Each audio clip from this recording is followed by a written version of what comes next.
So, So here we are.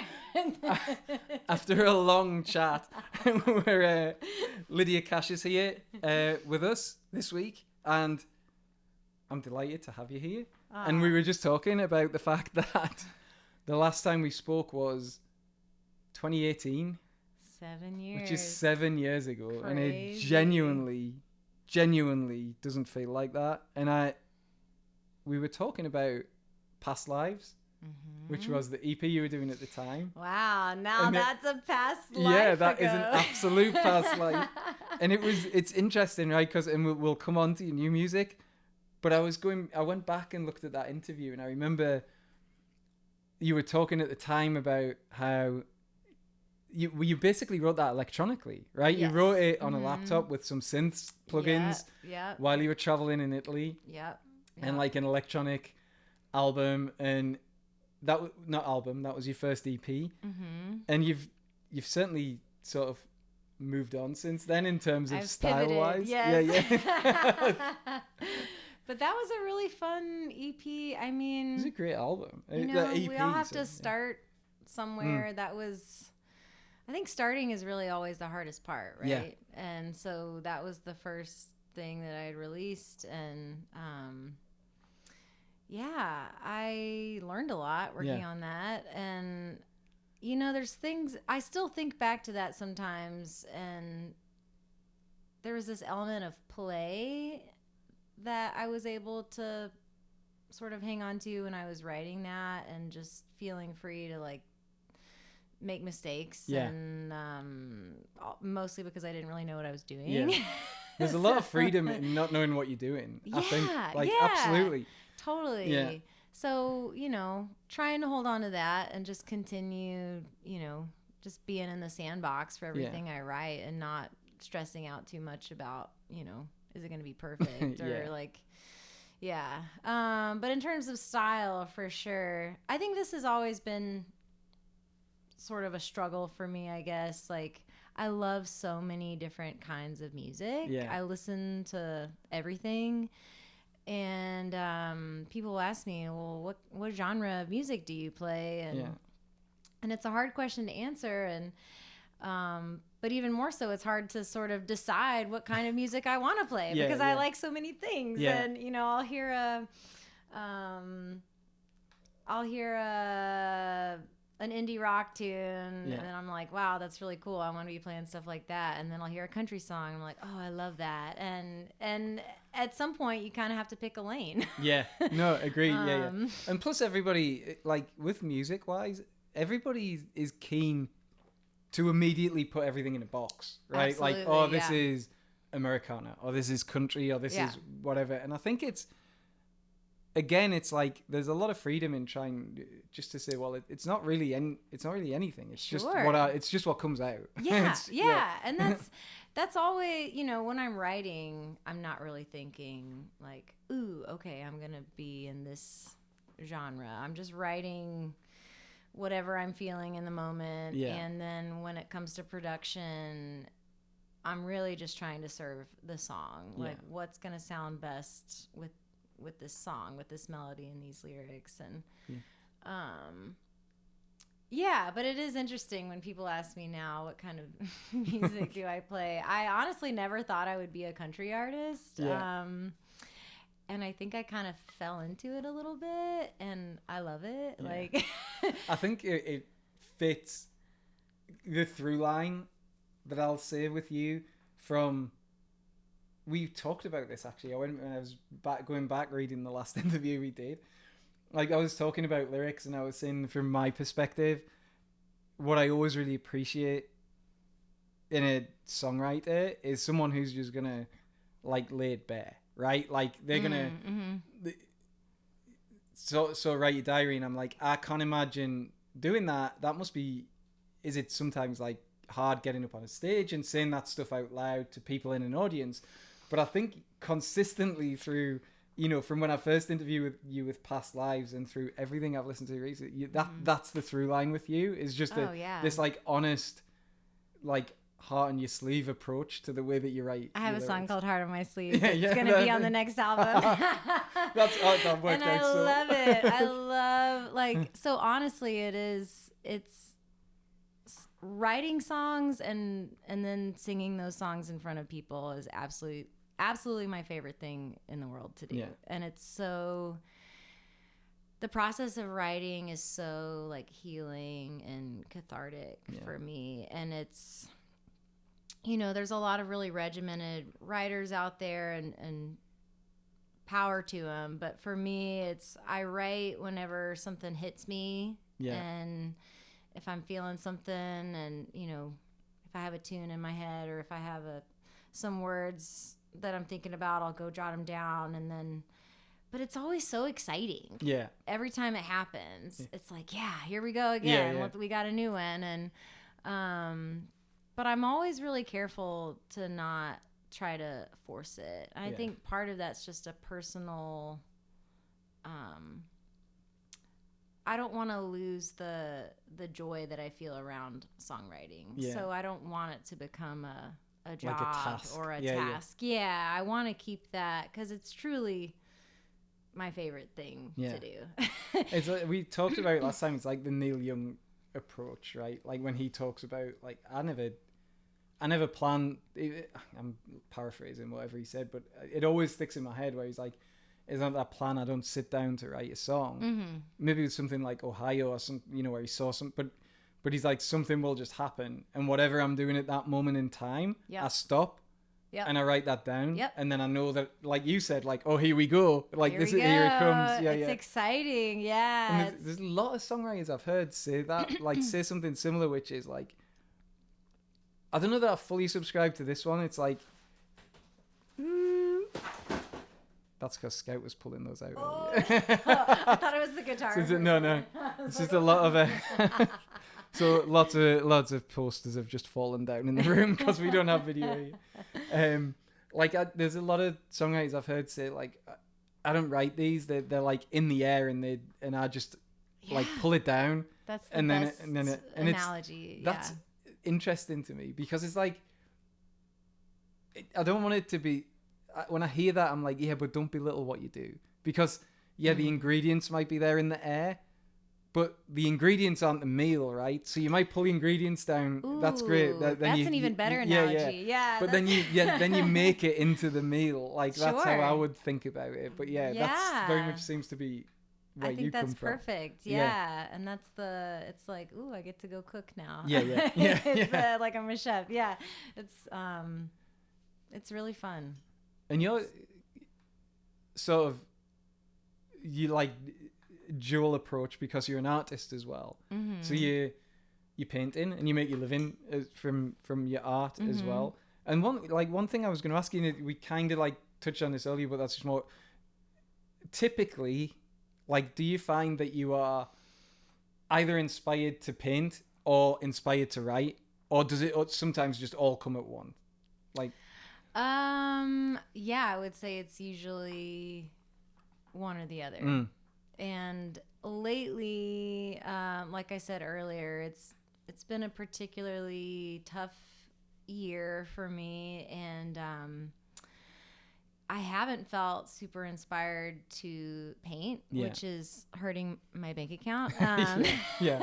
But I've felt extremely inspired to write, and it's really been one of the most healing things for me, like during hard times, has been to just keep writing music. And I've kind of felt like I have no choice in it. Like, I just have to sort of keep trusting my gut and trusting that, you know, things are going to work out. And but I know that life is short, and I have to keep writing these songs because it's what I care the most about. And and it's kind of the duality we were talking about it with work generally, right? Like, so it's,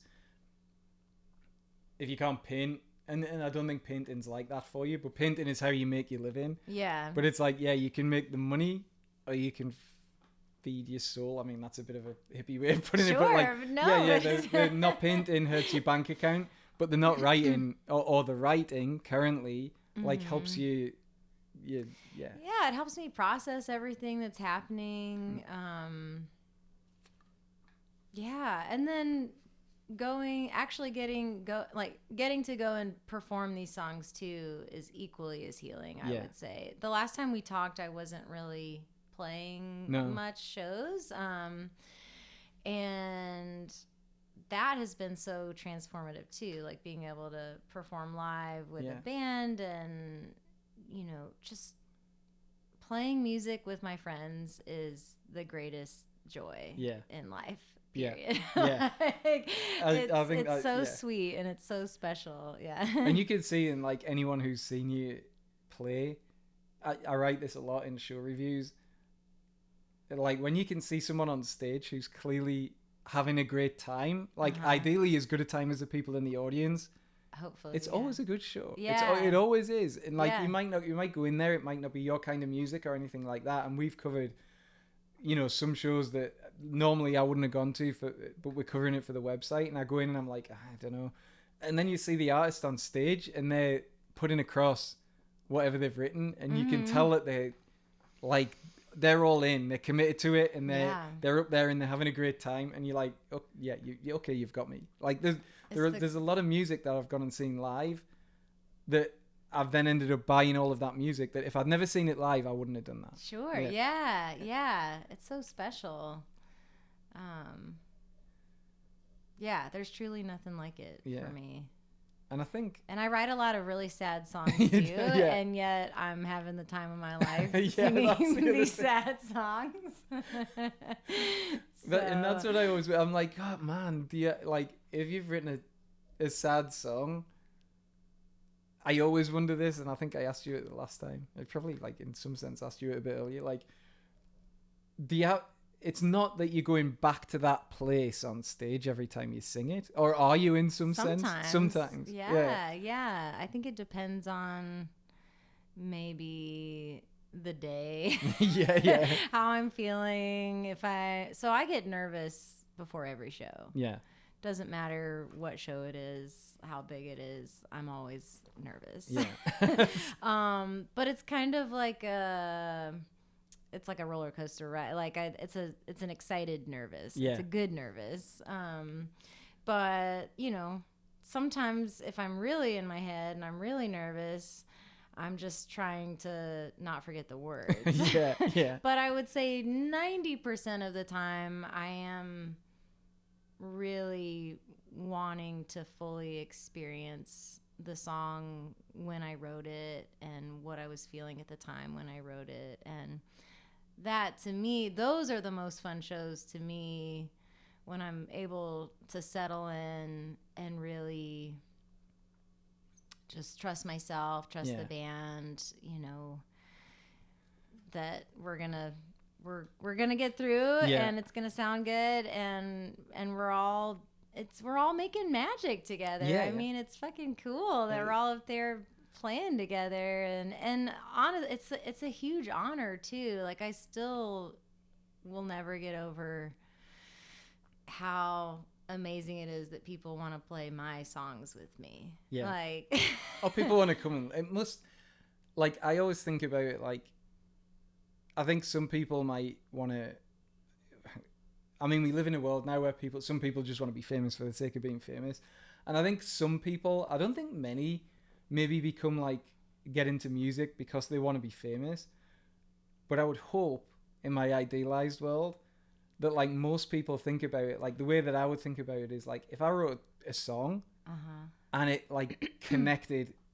fully connected with just one person in the audience, I'll be totally happy. That's everything. Yeah. That's my entire world. That's everything I care about. So my goal when I'm writing a song is to accurately communicate how I'm feeling in the moment. And I'm not thinking so much about other people really, but it's with the hope that later when I perform that song and I'm being genuine and I'm talking about something that I've experienced, that other people will relate to it, and people that have had similar experiences. And I think that's the only way to really connect, is if you're just being true to yourself, Yeah. it's going to resonate with other people on some level. And that's the best moments when people come up to me after shows and they're like, wow, that one really hit me. Yeah. I really needed to hear that. I have so many friends too, musician friends. We all collectively, I think, worry about having too many sad songs or bringing the vibes down or, not having enough songs that people can dance to. But time and time again, I have people tell me like, I love sad songs. I needed to hear that heartbreak song. And, we're all out here doing our best. We're talking about shared experiences, and that's the beauty of music is it brings us together because we're all going through the same things. And it's for everything, right? It's like there's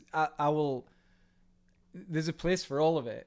Like there's an Iron Maiden poster on the wall. We went to see them earlier this year, and then end of last year, and then there's like John Morland lyrics up there, and you couldn't have more different, right? Like sitting in space, watching John Morland on the stage with just an acoustic guitar sitting on a stool for an hour and a half. I could do that for like a day, and I would never get bored of it. Similarly, though, I could go and stand and like watch Iron Maiden play and be like, come on, like it's all there. But I've got to be honest, since I came to the US, I'm much more of a sucker for the sad songs now. Like it's changed me. I don't know why, but like my whole, I don't know. It's like that music always existed. Mm-hmm. And then I heard when we came over here, I heard people like Jason Isbell and stuff, and I'm like, these songs are great. Like the songs are great in terms of the music, but I really, really want to listen to what he's saying. And like normally, a lot of when I was at home in the UK, I liked indie rock and stuff like that. But a lot of the stuff at the time, you're not going to really sit down and like pick apart an Oasis like lyric. It's pretty fucking straightforward. And I'm not belittling them at all. I think they're awesome. They're a great rock and roll band. But it's like, I started listening to that and I'm like, oh no, there's something extra here, like something a little bit extra. So no, I'm all for it. I'm all for it. Well, that's good because this next album's got plenty of sad songs on it. I'm super excited to hear about that. And I think I was going to talk about like the last two EPs as well. It's just a perfect example of, I think, the way you write, and it's just the way you've got to put in things, like on Blush and The Hard Way, that whole thing that you wrote a line in it, and when I was listening to it, and it said like something about, I said I was leaving, and then I turned around and begged you to stay, and I was like, it's the perfect, when you go through a breakup, it's the perfect, it's that thing that everybody does. Fuck it, no, I'm done. And then, oh shit, no, what am I doing? Like it was like in two lines, you just, and again, when you talk about a song connecting, I was like, that's exactly what it is. That's exactly how you feel in that song. Wow. That song is still, I love to perform it, and it's also, I feel it every time I sing that song. It's a reminder, I think, that we're all so fragile. And relationships are rarely black and white. There's a lot of gray area. Always. We're all doing our best to navigate. And I wrote that song for myself. Like, it was very healing to write, but also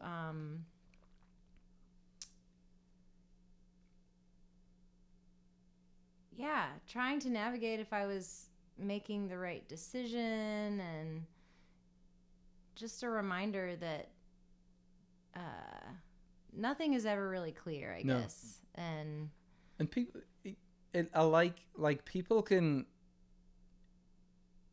you leave room, and that's another like thing that a great lyricist or songwriter does, I think, which is, this is all, there's a Rodney Crowell quote and it goes along something along the lines of, this is something Jed Hughes, I was listening to an interview with him the other day, and he said, actually, and Rodney Crowell had said to him, that was one that, you know Rodney Crowell, right? Like, Jed had played with him. It's like, if you write a song with, and again, I'm paraphrasing, with the intention of trying to please everyone, no one's going to listen to that song. Right. It's like, if you write a song that is something you have to write for yourself, then probably everyone's going to listen to it. But I think what I've noticed the more I've listened to really good songwriters is there are details in the songs, but they always leave enough room for people to put their own experience on it, right? So I think, like, when I was saying that to you, I'm like, I listened to that song and I'm like, fuck, I can think of times in my life when I've felt exactly that way. And it's nice. It's like, when you can do that, and sometimes I don't even like asking songwriters and stuff like that, like, and I don't want to know, because I'm like, it might spoil it for me, because I think it was this, and I like that it was this, and that's why I like that song. Well, and that's exactly what I try to do. Is I'm writing from personal experience, but I want it to sit in that space where others will relate to it and feel the maybe more of like a general sentiment that I'm trying to get across. Which is that with that one, just relationships are hard. And you know, I think all we can do is take the good from past experiences like that. And with that relationship in particular, it was a very good relationship that was very heartbreaking to leave behind. So and again, I think it was, so that EP was sort of end of 24, and it, like, honestly, Lydia, it's such a great collection of songs. And I was listening again to music this week in the run up to the interview, and then I went back to like Indigo, and I love that track that it opens with. Is it Night Drive? Night Drive, yeah. And I'm listening to that and I'm like, this is so cool, because, you know, you're saying probably you'd be stuck in the country bucket now if people wanted to stick a badge on it. But Night Drive is like a super poppy tune. It's got that poppy, like driving bass line, and then you do that thing, which reminded me a bit of like the way that what Phineas does with Billie Eilish, right? Where you do like laid your vocal, so it was like doubled or something, and it was there's a lot of harmonies on that, I think. And you know, that song I wrestled with maybe more than any other song. It went through so many versions, and I was really happy with where it landed. I rarely play that one live, which is so funny. Like, I don't know. I can't even really say why. Like, I have people ask, oh, when are you going to play Night Drive? I think there's a lot going on in that song, and I want to do it justice when I play it live. And I don't know. Maybe it's just a little too happy for me. Maybe I just love playing the sad, emotional songs. Yeah, it's funny because I came off the back of like Blush, and then I was like, I put that on, and I was like, oh yeah, this is like a really poppy one to kick it off. And it's a great that's a great EP as well. And like in Chicago, we were talking about this earlier. Like, Chicago is just a love letter to Chicago, right? When you were traveling and feeling like missing being here, and which is kind of I think it's safe to say your adopted home now, a bit like us. Yes, I love Chicago with my whole heart, and it's forever home now. So I wrote that. I moved to Chicago on a whim in 2013. I moved to Nashville in 2021 to try it out, and while I had so many great experiences in Nashville, I met so many wonderful people, I was really missing Chicago. And I was, you know, my favorite thing to write about is really just nostalgia. Like, I mean, that's such a sweet spot for me. I love being nostalgic. And so I was just thinking about how much I miss Chicago and what it was like when I first moved there from Alabama. I had no money. I think I had enough in my bank account for my first month's rent. I had just sold my car to even get that money together, and I didn't have a job lined up. That song is absolutely true. The radiator fall. Growing up in Alabama, we didn't have radiators. And so I'm living in this apartment that is falling apart, and the floor around the radiator is sinking in, and the radiator is making all these crazy sounds that I've never heard. I remember calling my dad and putting him on the phone with the radiator, like, is this normal? And, all these things that in the moment felt so scary. I mean, I remember back when the CTA, you purchased like the paper ticket from a CVS, and it was probably my last $90 on a month unlimited pass for the CTA. And I remember it was the Addison Red Line stop. It ate my ticket, and that's like all my money at that point. And it was midway through the month, and I told the CTA worker, and she told me the address of the headquarters downtown that I had to go and take it up with them, basically. And she scribbled something on a piece of paper and said, here, show them this. And I went and showed them, and they sent me away like I was nuts. Like, we're not going to give you a new ticket. And I felt so defeated, and I felt like, what am I doing here? I moved here just with no plan. And but it's funny how perspective changes with time, and those hard moments are actually some of the best memories. And so looking back on when I first moved here, and it wasn't easy, trying to just afford rent. I mean, and trying to make it, and trying to figure out what I'm doing in life. And so, but then I started to really romanticize all those moments, and also just remembering how brave I was to do that. And wanting to continue still being that brave, I guess. I'm sticking it out as well, right? Yeah, like, because there's probably moments like that where you're like, fuck it, I'm just gonna go. I'm just gonna go home. And there was something cosmic, I guess, pulling me and keeping me here. And Chicago. So I moved back summer of 2023, and it's the best decision I ever made. At the minute I got back, I was just so happy. Like, I felt like I'm home. It's home. Same. We're settled. I remember the first time coming back from the airport, because I travel a lot with work, and we'd probably been here like 2 years at the time. And don't get me wrong, I still, when I go home for Christmas to the UK, I'll still say I'm going home.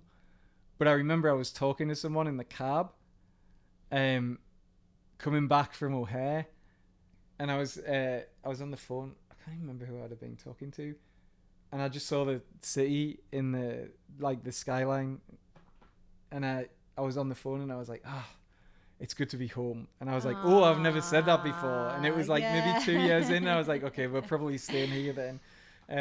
But I'm the same with that, like, kind of, I struggle with that a little bit, actually, that nostalgia thing, because the older I get, it's like, I know I romanticize things in the past, and I'm like, you've got to try and feel some of this in the current moment. Like, I have to try and snap myself into it and go like, this is happening now, try and enjoy it now, rather than like 2 weeks down the line when it's gone, looking back at it and going, fuck, that was great, why wasn't I there in my, like, why wasn't I thinking this is great? It's difficult. I relate to that, and I do. Well, I would say that's one benefit of being single again, is every day is a new adventure. And I'm forced to sort of live in the moment. And, whether you like to or not. I would say a fair amount of these new songs are very much about what's happening in the present moment, rather than nostalgia for the past or even the future. I have a song called What If It All Works Out? Yeah. And it's about having a crush on someone and how easy it is to imagine the worst case scenario. Yeah. But the chorus is, what if it all works out? What if it actually did? And kind of forcing myself to be a little hopeful in that. And it's like, so you've got 10 in the bag already written. Roughly 10 or 11. Yeah. And I'm writing all the time. I just wrote a new one a few days ago. And but I'm going to pick probably the 10 best. We'll see which 10 make it. But yeah, there will be a full-length album next. I'm saying it. You heard it here first. Awesome. We got an exclusive. This is the exclusive. Yeah. It's time. It is time for a full album.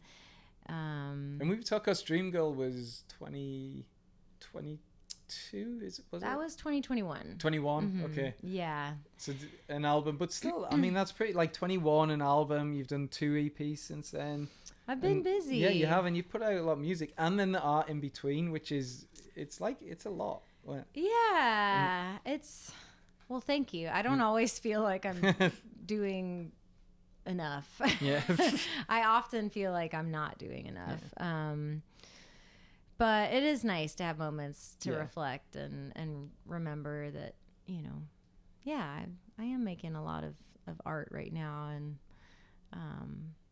I'm particularly proud of those 2 EPs. Those feel more me. I was more heavy-handed in like the production of those, the instrumentation, and they feel very me. As opposed to Dream Girl was a bit more of a collaboration, which I'm also proud of. These 2 feel. It was really me. Like, yeah. Was it a bit, like, when you're recording? Are you just recording at home? Or you're in the studio? Or I record everything at home.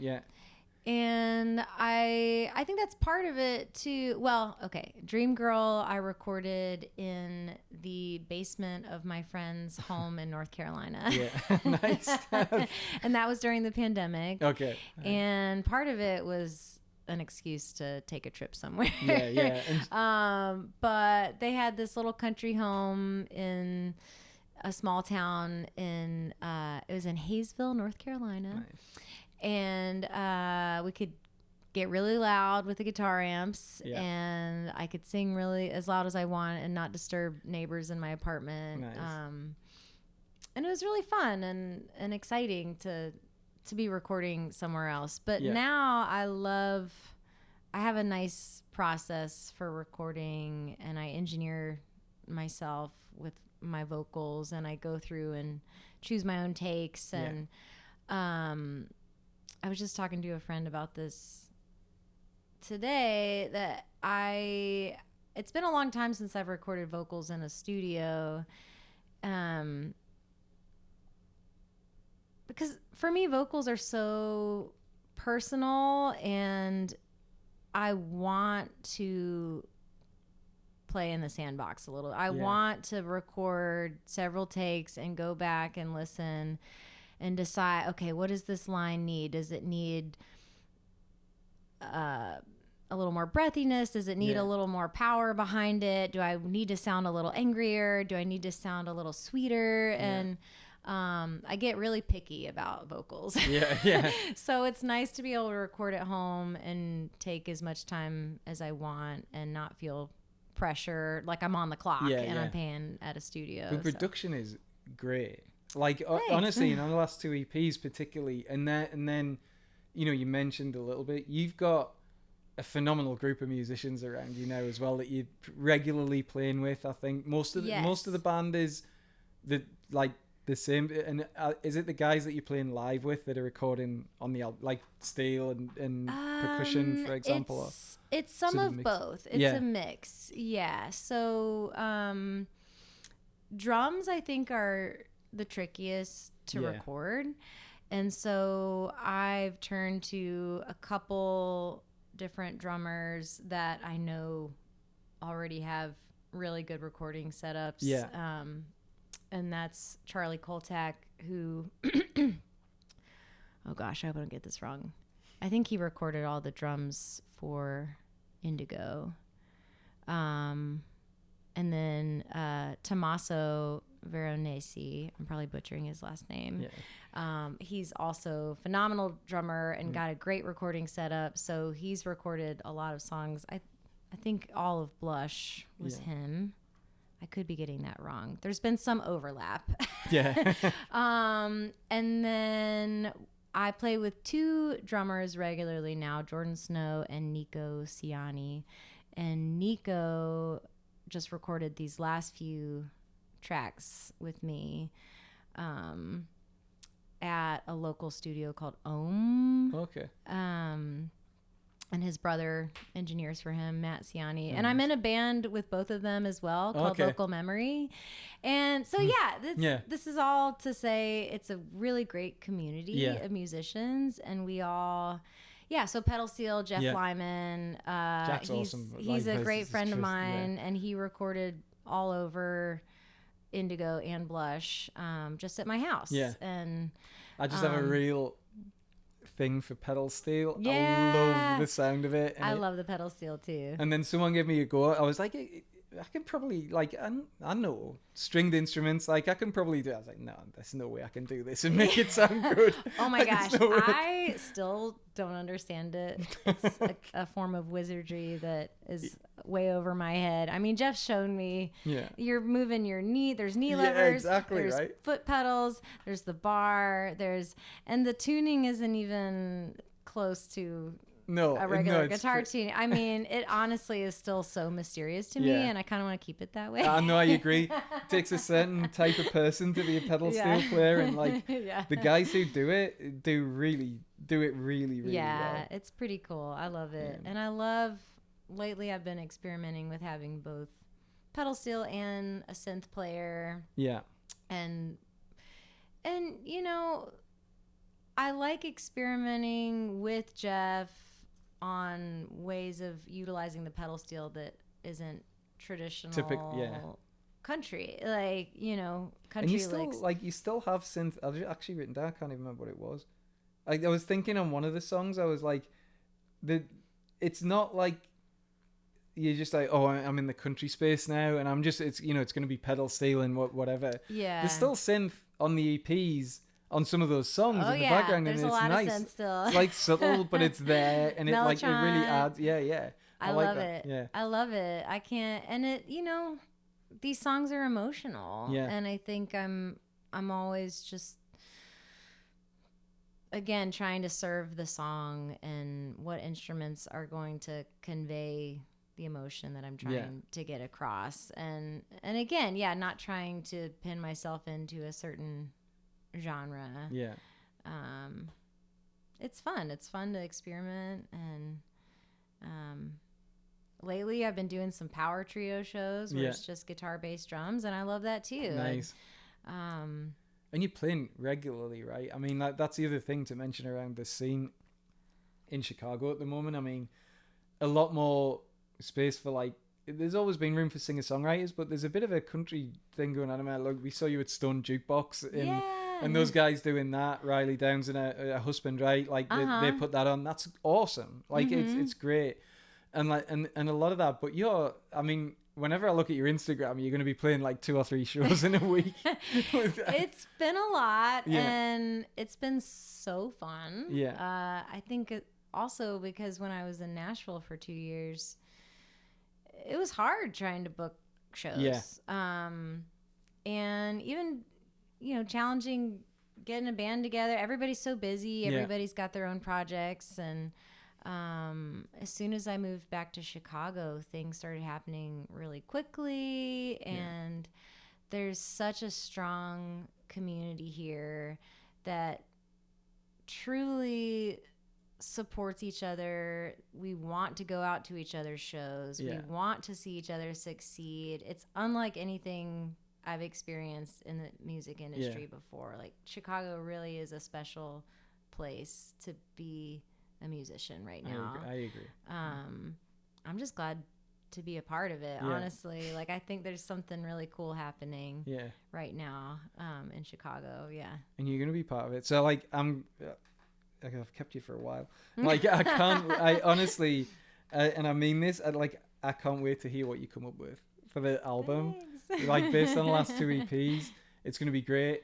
I know there's no specific timeline on it yet, but although sometime this year, but the goal is this year. So I just released a single less than a week ago, and that will be on this album. Okay. And that's called A Whole Summer of Loving You. Yeah. And I have another single that will be out on 312 March 12th. Okay. And I'm playing a show at Martyrs that night. Okay. And that's called We Can Never Go Back. I have another song called Joshua Tree that's fully recorded, being mixed right now. I'm almost halfway through, I would say, recording. Yeah. So the goal, I would say, end of summer or fall release is the goal. Excellent. So now were you at that Joshua Tree when you wrote Joshua Tree? I was. Or was it based off of it? I took a trip to Joshua Tree last April with a couple girlfriends. Yeah. And it was a very transitional time in life, and that trip was really special for many reasons.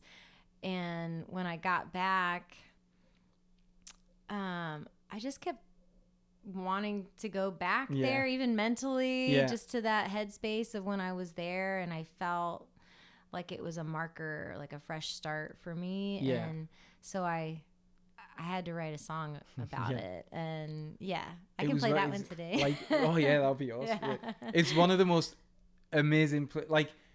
We did the trip across the US like 2 years ago, and we at the end of it, because it was. I thought it was going to be a great break, but we were obviously interviewing people in every stop, and then towards the end we were like, we'll build in 2 days for ourselves before we get to California. So we went to Joshua Tree, and I've never seen anything like that. The nighttime, I mean, it was like Kirsten and Dave were in the van one night because he like our dog was Dave at the time. He was scared of bugs and things like that, so he couldn't be outside, so they were in the van. And one night I went out, and I love that they just let you climb all over the rocks there. And I climbed onto the top of these rocks, and I have never ever in my entire life seen a sky like that ever. It's crazy. It was beautiful. And it was like that to me, I would definitely want to go back there. Yeah, I am going back. It's funny, this song, the line is, I'm going back to Joshua Tree. And so I decided, I guess I need to go back. Go back. So I'm going back in a month or so with another friend, and we're gonna film some promo for the song, because I think that will probably be a single as well. But it's a special place, and as much as I love Chicago, it's kind of the opposite in a lot of ways, and it's nice to go experience something new and then come back to Chicago and appreciate it all over again. It's probably like the smallest I've ever felt in my life, if that makes sense. Like sitting on top of that and just looking, and I sat for like maybe 45 minutes. Nothing, that's not like me, right? Not talking to anyone, not looking at anything on my phone, nothing. Just like transfixed. I've got to go back. I've got to go back at some point. I can't wait to go back. It's a magical place. It is. Well, thanks so much for coming in. And you're going to do us a couple of songs as well. So, thanks for having me. Thank you very much. Fun. Yeah.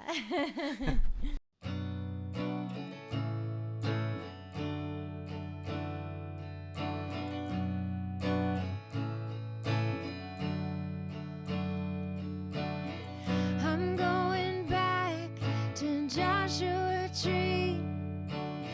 There ain't nothing left here for me. When I get there, I'll be breathing in the orange and pink. I'm going back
Joshua tree. I swear there's nothing left here for me. And when I get there, I'll be breathing in the orange and pink. I'm going back to Joshua tree.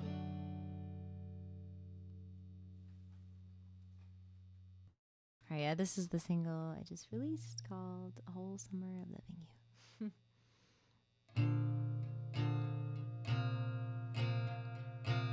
A whole summer of loving you. Now it's time to move on. We always knew we had an expiration date, but I didn't know it would be this hard. A whole summer of loving you. Now it's time to face the cold. Thought that I could make you happy. Thought you might want me around until we're gray and old. No, you won't be seeing me no more. I won't be hanging around your door come winter time. And as time passes, I spy